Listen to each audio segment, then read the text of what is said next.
तो जैसा कि आप लोगों को पता है कि मैंने पिछले साल T2 टॉक्स किया था विथ हेमकुंड फाउंडेशन। मेरे उस एपिसोड की सारी प्रोसीडिंग्स, डोनेशंस, सब कुछ हेमकुंड फाउंडेशन को गया था। तो इस बार मैं आपसे फिर आग्रह कर रहा हूँ कि आप प्लीज आपकी जितनी कैपेसिटी है, 5 रुपए, 10 रुपए, 500, 2000 या 10,000, जितना भी आप डोनेट कर सकते हैं कीजिए। ये लोग ऑक्सीजन ड्राइव थ्रू कर रहे हैं, लोगों के घरों में जाके ऑक्सीजन सिलेंडर दे रहे हैं। और कि आप हेमकुंड फाउंडेशन को तो यूट्यूबर, बड़े बड़े यूट्यूबर भी डोनेट कर रहे हैं, फिर भी ऑक्सीजन नहीं है हेमकुंड फाउंडेशन के पास। एक्चुअली मैम ऑक्सीजन तो है, ऐसा नहीं है ऑक्सीजन अवेलेबल नहीं है, बट मैं बोलना ये चाहती हूँ कि आप जो ऑक्सीजन प्रोवाइड कराएंगे वो अपने पेशेंट को गाड़ी में ले जाकर प्रोवाइड कराएंगे। नहीं, घर पे वो है तो घर पे उनको देना है। सॉरी मैम, घर के लिए अवेलेबल नहीं है, माफी चाहूँगी। तो फिर से आ गए आप लोग, और आज की वीडियो में मेरा दोस्त आपको देखने को मिलेगा, क्योंकि मेरी आज थोड़ी तबीयत नरम है, तो वो आपको थोड़ा सा गाइड करेगा। और कृपया करके उसकी बातें थोड़ी ध्यान से सुनिएगा और उसके जो भी पॉइंट्स हैं उन पे गौर करने की कोशिश करिएगा। नमस्कार दोस्तों, जय श्री राम। आज आपके बीच में मुझे फिर आना पड़ा है कुछ स्कैम्स को लेकर, जो कि आज देश में बहुत फैल रहे हैं, बहुत कॉमन हो रहे हैं और बहुत तेज़ी से लोगों को शिकार बना रहे हैं। तो देश में आजकल कुछ नए नए स्कैम्स हो रहे हैं, जैसे कि बेड स्कैम, मेडिसिन स्कैम और ऑक्सीजन स्कैम। इनके बारे में बात करेंगे। तो सबसे पहले बेड स्कैम। बेड स्कैम एक ऐसा स्कैम है जिसमें आप कहीं पे अपनी सोशल मीडिया पे अपने किसी परिजन के लिए जब बेड के लिए पूछते हैं, भाई कहीं बेड अवेलेबल है क्या, तो इसमें आपको कोई कॉल करेगा, आपसे कुछ कहेगा कि भैया आपकी या तो आधार नंबर दे दो या कुछ एडवांस पेमेंट कर दो। तो इस चक्कर में आपके कोई प्रॉब्लम हो जाती है कि भैया तो आपकी इन्फॉर्मेशन चोरी हो जाती है, या फिर आपके जो पैसे हैं वो आपके बैंक में से कहीं से ट्रांसफ़र कर लिए जाते हैं, कैसे भी करके। तो ये बहुत बड़ी चिंतनीय विषय है। और इसके अलावा दूसरा स्कैम है जो कि मेडिसिन स्कैम, जिसमें रेमडेसिविर बहुत बड़ी डिमांड है। तो इसमें क्या होता है कि आपको रेमडेसिविर चाहिए, कोई मेडिसिन चाहिए, कोई वैक्सीनेशन के नाम पे, तो आपको कॉल आएगा, आपको बोलेंगे भैया आपको रेमडेसिविर चाहिए, आपको वैक्सीनेट करवाना है। तो रेमडेसिविर के नाम पे आपको कुछ पैसे मांगते हैं कि भाई इतना एडवांस दे दो और हम आपके डिलीवर करवा देंगे, आपको कैसे भिजवा देंगे। तो इस नाम पे आपको कुछ पैसे लिए जाते हैं और जैसे ही आप पेमेंट करते हैं आपसे वो आपको ब्लॉक कर देते हैं, आपसे अपना कनेक्शन तोड़ देते हैं। और दूसरा वैक्सीनेशन। तो वैक्सीनेशन के लिए आपको कॉल आता है कि भैया आपको रजिस्ट्रेशन करवाना है क्या, हमें आपका आधार नंबर दो, हम आपका एक OTP आएगा, OTP हमें दे दो। तो इससे भी आपके बैंक वगैरह जो आपकी पर्सनल इन्फॉर्मेशन है उसको खतरा है।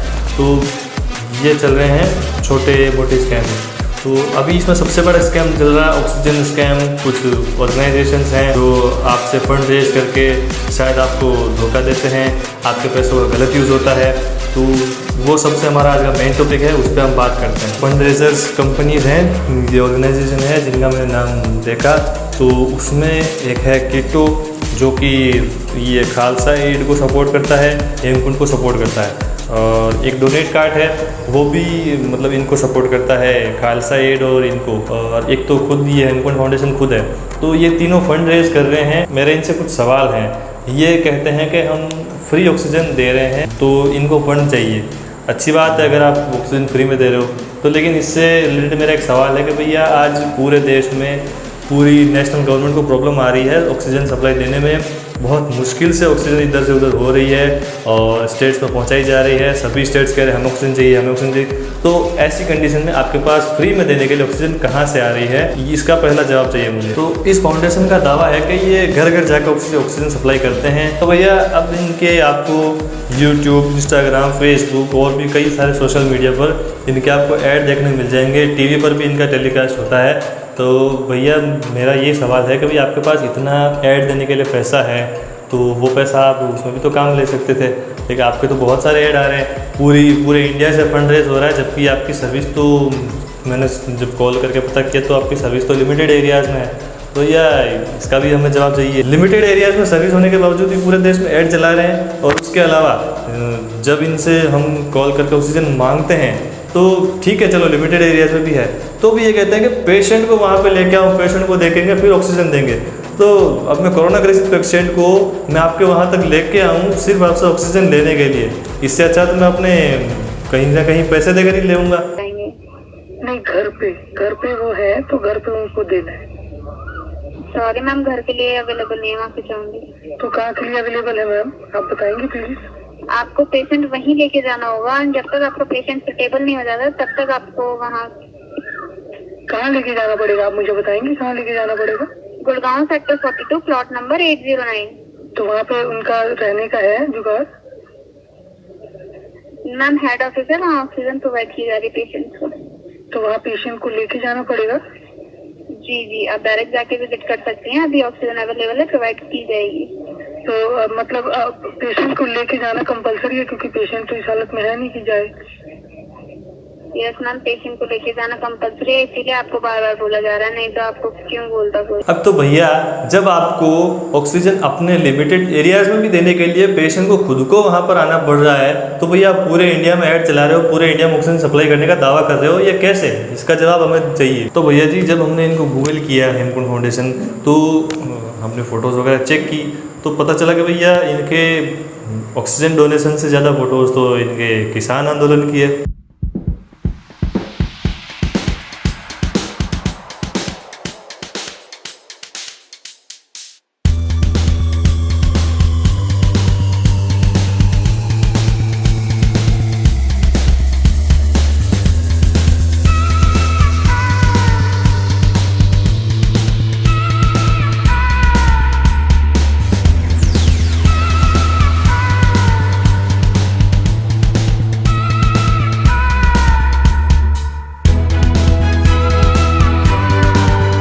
क्या नई फोटोज़ नहीं डाली आपने? अच्छा, ऑक्सीजन बांटने में कहीं बिजी हो जाएंगे। तो भैया फिर हमें पता चला कि ये इस फाउंडेशन ने पहले किसान आंदोलन को सपोर्ट किया था। किसान आंदोलन वही जिसमें मतलब प्राइम मिनिस्टर को मारने की बात हुई थी।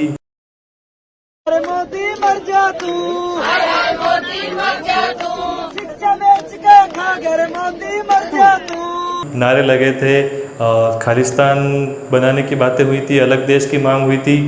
तो इधर एक वीडियो चलेगी आपके, तो इसने कुछ सवाल उठाए, जो हमने उठाए वही सवाल इसने भी। सेवा की वो शाउट आउट देते हैं इनको, और ट्विटर जो कि अधिकृत बयान ये दे रहा है कि भाई हमने वेरिफिकेशन पब्लिकली ऑफ रखे हैं। इनका पता नहीं कैसे ट्विटर वेरीफाइड हो गया, फेसबुक वेरीफाई हो गया, इंस्टा वेरीफाई हो गया। तो मेरे मन में एक नागरिक होने के नाते सवाल आ रहे हैं, और मैं इतना जान रहा हूँ कि भाई इनका प्रचार किया जा रहा है, शाउट आउट दिया जा रहा है, इनका अकाउंट वेरीफाई हो रहे हैं, जहां देखो इनके नाम पे कसीदे पड़े जा रहे हैं। तो मुझे लग रहा है कहीं ना कहीं दाल में काला है, क्योंकि अगर ऑक्सीजन है तो सरकार मुहैया नहीं कर पा रही, ये कैसे कर पा रहे? और अगर ये नहीं कर पा रहे तो इनके पास कैसे आ रहा है? एक सिटीजन होने के नाते, नागरिक होने के नाते मैं चाहता हूं कि ये इनकी जवाबदेही बनती है। और ये उसका मतलब बड़ा प्रचार हो रहा है, बड़े बड़े बाम बड़े बड़े यूट्यूबर्स, बड़े बड़े influencers, bloggers, film stars, actors, बड़े बड़े सेलिब्रिटीज को स्वाइप अप लोग वीडियो बना रहे कि इनको पैसा दो, कंट्रीब्यूट करो, बड़ा सेवा कर रहे हैं, बड़ा काम कर रहे हैं। तो उसका बड़ा नाम मैंने सुना, उसके बाद मैंने सोचा चलो थोड़ा देखते हैं। तो इनका जब मैंने फेसबुक पेज देखा तो वहां दिखाया गया कि एक ऑफिशियल नंबर है जो कि कोई हरकीरत करके लड़के का है, और 150 लोगों का स्टाफ है। और इनका जो प्रचार किया जा रहा है, कैटो खोलो तो इन्होंने करोड़ों जमा किए, डोनेट कार्ड खोलो तो इन्होंने करोड़ों जमा किए, फेसबुक खोलो, ट्विटर खोलो, यूट्यूब खोलो, इंस्टाग्राम खोलो, कुछ भी खोलो, हर जगह ये हेमकुंड बड़े बड़े लोग प्रचार कर रहे हैं। और तो ये नेशनल टीवी पे आ चुके हैं, इंटरव्यू दे रहे हैं। तो भैया रिप्लाई में इन भैया ने एक वीडियो बनाया, तो वीडियो में ये बहुत ही एक तो एग्रेसिव हो गया। पर्सनैलिटी का वीडियो मेरे फोन पे है, इसका थिंकिंग देखो, इसका सोच देखो, इतनी गंदी नीयत, चेहरा भी वैसा, देखो इसका सोच देखो ध्यान से। इनका प्रचार किया जा रहा है, शाउट आउट दिया जा रहा है, इनका अकाउंट वेरीफाई हो रहे हैं, जहां देखो इनके नाम पे कसीदे पड़े जा रहे हैं। तो मुझे लग रहा है कहीं ना कहीं दाल में काला है, क्योंकि अगर ऑक्सीजन है तो सरकार मुहैया नहीं कर पा रही, ये कैसे कर पा रहे? और अगर ये नहीं कर पा रहे तो इनके पास कैसे आ रहा है? एक सिटीजन होने के नाते, नागरिक होने के नाते मैं चाहता हूँ कि ये इनकी जवाबदेही बनती है। और ये जवाबदेही वही ऑर्गेनाइजेशन है जो भारत को तोड़ने वाले, खालिस्तानी नारे लगाने वाले, लाल किले पे भारत के तिरंगे का अपमान करने वाले खालिस्तानी आतंकवादी और समर्थकों को ये लोग एयर कंडीशन। अरे नीच इंसान, ये आतंकवादी है। AK-47 यहाँ पर है, ये AK-47 का सेवा कर रहे ना। अरे तेरा गवर्नमेंट कुछ नहीं कर पा रहा जिसको तू बाप मानता है। 3000 करोड़ का पुतला बनाने तेरे बाप को तूने बोला था क्या? किसने बोला था? अरे ये देश के अंदर बेड नहीं है, इसके लिए देख बेड कहाँ पे रखा है, देख डॉक्टर यहाँ पर सेवा कर रही है, वो बेड देख वहां पर, ऑक्सीजन सिलेंडर वहां पर। अब तो समझो, अब तो सुधरो। गंदा सोच, गंदी नीयत, ऊपर वाले ने शक्ल ही वैसा दे दिया है। और तू याद रखना, तेरे को मैं गुजरात में आके मिलूंगा। तेरे को निशान साहब का मतलब समझाना है मेरे को। मतलब समझाओ निशान साहब का क्या है। इधर आ।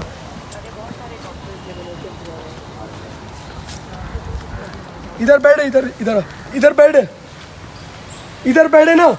ये बेड किसके नजरों के सामने हो रहा है? देख, वो है निशान साहब। और रही बात तिरंगे का अपमान, 26 जनवरी को मैं वहीं पे था। इतना देशभक्ति था तो किधर था?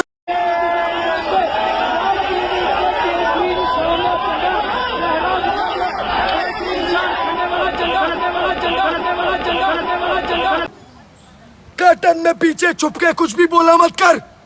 लोकेशन भेज, तेरे सामने आऊंगा। अरे अब तो समझो यार, ये धर्म का नहीं है। ये लोग मर रहे, लाशें लाइन लगी है, कब्रिस्तान फुल हो गया है। अभी भी जात धर्म देख के सब कुछ सोचोगे तो नहीं चलेगा।